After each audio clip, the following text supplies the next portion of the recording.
Salut,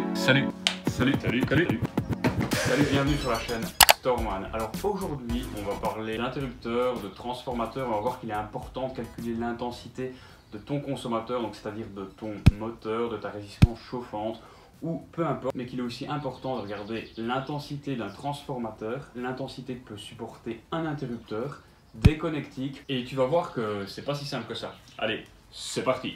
Je te le disais dans ma précédente vidéo, celui qui va donner la tendance de l'intensité, c'est le consommateur. Donc ici, par exemple, un consommateur, c'est une ampoule, 12 volts, sauf que celle-ci 100/90 watts, donc c'est pour dire en fait qu'elle a deux puissances. Pourquoi deux puissances? Parce que c'est une ampoule H4, c'est une ampoule avec deux filaments à l'intérieur. Tu as un premier filament ici, un deuxième là. Forcément, parce que c'est une ampoule qui fait à la fois feu de croisement et feu de jour. Donc du coup, c'est pour ça que tu as deux puissances ici. Alors on prend toujours la puissance la plus grande et donc la plus pénalisante en faisant le calcul, tu connais, P est égal à U fois I, où I est égal à P sur U. Bref, donc c'est le consommateur qui va utiliser une intensité de courant et qui va donner la tendance générale de l'intensité. Tu pourrais très bien avoir une pompe. Donc ça, tu vois, j'en ai déjà parlé dans d'autres vidéos, c'est une pompe 12 volts, une pompe d'alimentation, simplement que tu viens brancher ici. Petite particularité ici, c'est une pompe chinoise que j'ai achetée sur Banggood. Il n'y a malheureusement aucune référence quant à la consommation de celle-ci.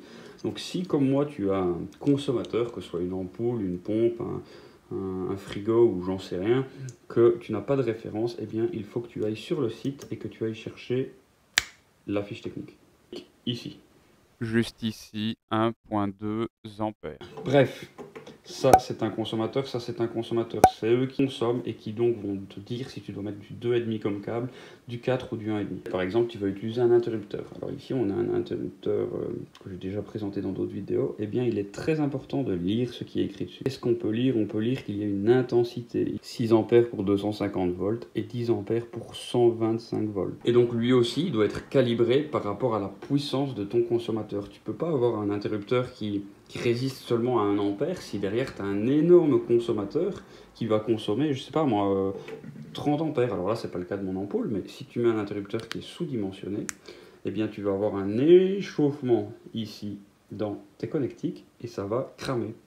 Donc ici, tu dois respecter ce qui est écrit sur l'interrupteur, 6 ampères pour 250 et 10 ampères pour 125 volts. Tu retrouves ça sur cet interrupteur-ci, mais tu retrouves ça également, par exemple, sur celui-ci. Des fois, il faut chercher un petit peu.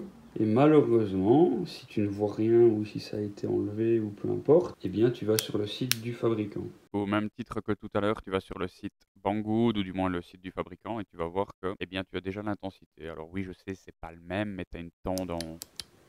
Tu vois, ici par exemple, tu as des petits câbles et des petites connectiques. J'ai du mal à croire qu'un interrupteur comme ceci va résister à une grosse intensité. Il va avoir tendance à cramer, tu vas avoir un échauffement et puis ben après tu peux appeler le pompier. Toujours aller sur le site du fabricant si tu ne trouves malheureusement pas quelque chose de gravé sur l'interrupteur ou si tu ne le connais pas par cœur. Donc ça c'est pareil pour les interrupteurs, ils doivent suivre la tendance du consommateur. Même chose pour une prise. Bon là, c'est pas forcément une prise 12 volts, mais pour ta prise 220 volts, ici c'est plutôt un adaptateur Europe vers Amérique. Tu vois qu'ici il est écrit 250 volts, 10 ampères. C'est-à-dire que sur un branchement de 250 volts, tu dois avoir maximum une consommation de 10 ampères. Autrement, si tu fais le calcul pour connaître la puissance maximum, P est égal à U fois I. Donc U qui est la tension maximum de 250 volts fois la tension de 10 ampères, tu arrives à une puissance maximum de 2500 watts. Donc sur cette prise, en 250 volts, tu ne peux brancher que, par exemple, un aspirateur de 2500 watts. Mais si tu branches un aspirateur ou n'importe quel autre consommateur de plus de 2500 watts, tu as un risque d'échauffement et donc un risque que le métal ici crame, il ne supporte pas la chaleur. Et donc du coup, ben, ça va fondre et tu vas avoir le feu à ta maison. Même chose, on n'en parle pas souvent, mais pour les connectiques, c'est super important. Ici, je te prends une connectique au hasard. Et encore une fois, tu n'arriveras pas à voir sur toutes les connectiques, tu ne peux pas connaître ça par cœur. Donc l'idéal, c'est vraiment tu te reportes au fabricant, tu lui demandes ce qu'on appelle un ATG, un agrément technique général ou un agrément technique européen ou une certification européenne avec simplement la tension maximum qui peut passer là-dedans pour être sûr que ceci ne crame pas et ne va donc pas échauffer ton câble ou ta connectique et provoquer un incendie. Mais tu as aussi ce genre de connectique Là, ça, je t'avais déjà présenté dans une autre vidéo. C'est la même chose. Sur ce petit bout de métal là, tu vas pas pouvoir faire passer 30-40 ampères, sinon il va s'échauffer, il va fondre et ça va jamais tenir. Là, tu vois, il n'y a rien d'écrit dessus. Idéal, tu vas sur le site du fabricant, je te mets les liens en description. Tu demandes ce qu'on appelle un agrément technique européen, un agrément technique général, une fiche technique, un certificat de conformité électricité. Et puis, eh bien, tu regardes un petit peu jusqu'à quelle intensité tu peux monter. C'est la même chose pour ce convertisseur-ci. Le convertisseur ici, tu vois qu'il est calibré pour 48 watts, qui a été calculé sur 12 volts. Tu peux pas sortir avec un consommateur plus que 48 watts, sinon lui, il va commencer à s'échauffer. Je suis même pas sûr qu'il va pouvoir transformer toute la tension, puisque ça, c'est un transformateur de tension qui transforme le courant in, entrée de 5 volts, il le ressort en 12 volts.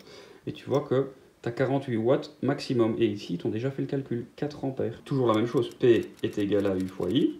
Ça te fait 12 fois 4, tu arrives à 48 watts. C'est ta consommation maximum pour un consommateur de 48 watts. Donc si tu veux brancher une ampoule de 100 watts, comme on a dit tout à l'heure, eh bien, le transformateur va être sous-dimensionné.